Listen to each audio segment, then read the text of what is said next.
Hi everybody, Dan Illman here with some exciting news. DRF Formulator, the gold standard in past performance information, is now free, exclusively on DRF Bets. Join DRF Bets with the promo code WINNING, get a $250 first deposit match bonus, a $10 free bet, and free Formulator already uploaded to your account. Access Formulator's premium features, including sortable trainer stats, race replays, personalized trip notes, and lots more. Free Formulator, exclusively on DRF Bets. Hi everybody, Dan Illman, Mike Beer. 3 graded stakes races on tap at Belmont Park on Kentucky Derby Saturday. The first race, number 3, the Grade 2 Sheepshead Bay. These are for fillies and mares.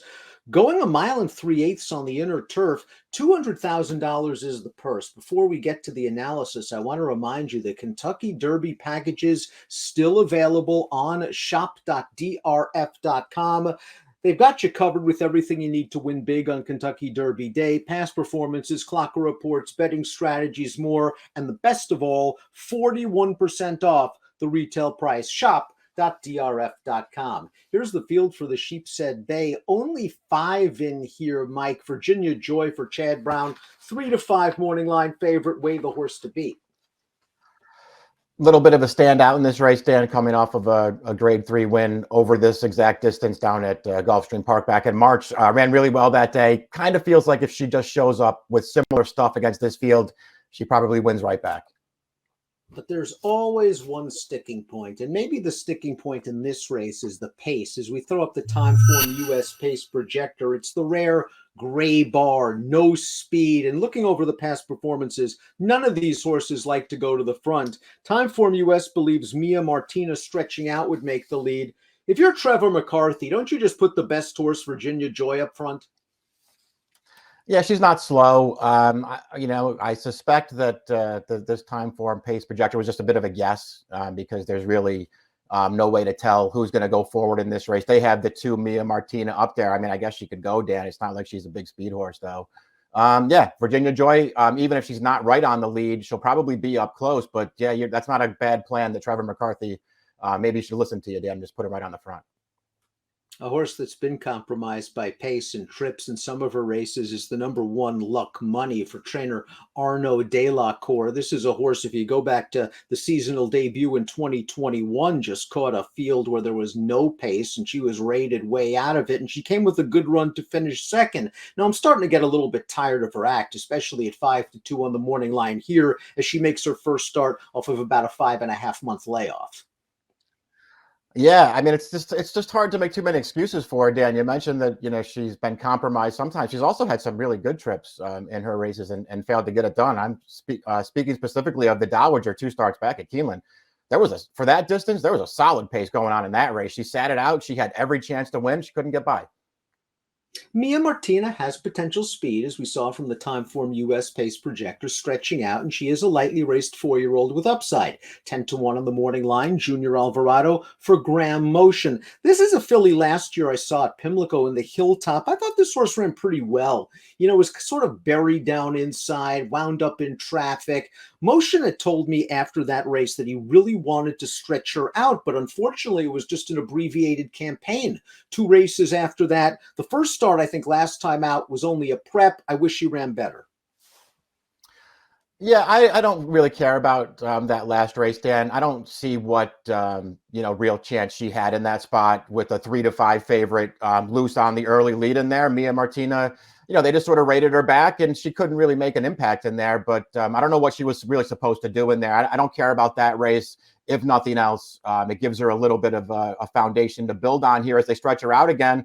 And it's interesting to look at that pace projector because the one time that Motion finally did stretch her out last year at Saratoga going this 1 3/8, she was so badly compromised in that race trying to come from last in a really, really slow paced race. I mean, they were crawling. She actually ran a deceptively good race there. Last, while they walked in front of her, tried to sweep up on the entire field wide around the final turn and just flattened out late. I mean, I thought that performance, gives me a little bit of hope that she can contend in here if she takes a step forward.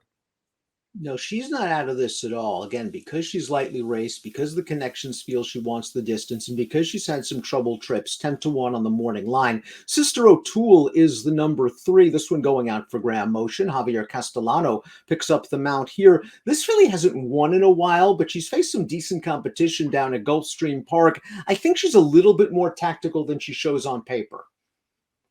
I do too. She's one of the horses who I can see getting a good trip in here. I just wonder if it's going to make any difference at all.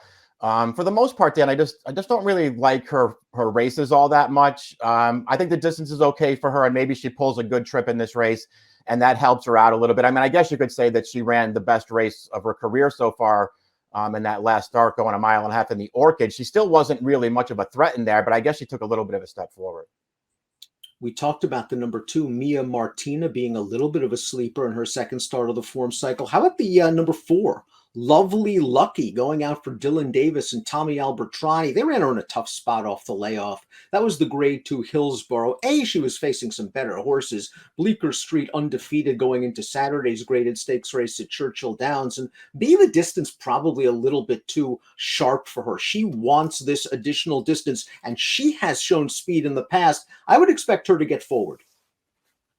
Yeah, that's how I was looking at it too, Denim. If I had to make a bet on somebody to be cutting the pace in this race, I would bet that it would be Lovely Lucky. They didn't ride her like that last year, but going back to 2020, they used her speed a couple of times, and she ran pretty well in those races. She's won 3 times on turf. 2 of those wins at this 1.375 distance. I think she's a little bit of a contender in here.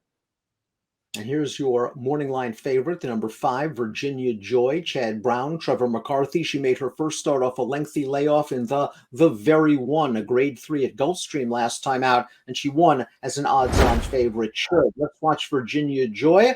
She was in between horses early. She gets to the outside for a clear run, and she just runs over these horses in the stretch to the tune of a 96 Beyer speed figure. And if she runs this race again, she's likely going to win. Exactly. I mean, she ran really well in here. The horse that she's, overpowering here in the late stages there to her inside, Family Way, would come back to win a grade 3 in her next start. She's a really nice horse and would certainly be the second choice in this race. I just feel like this is an even easier spot for Virginia Joy, and she's just way the horse to beat.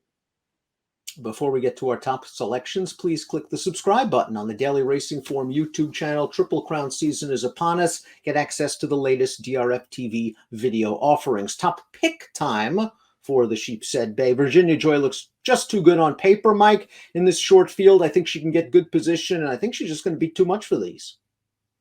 Me too. I think it's just the kind of race where she's probably supposed to win. I'm going to make a 5-2 exactly here, Dan. 5-2-4-3 for Mike. 5-3-4-2 for me. It's one of 3 graded stakes races at Belmont on Derby Saturday. Good luck.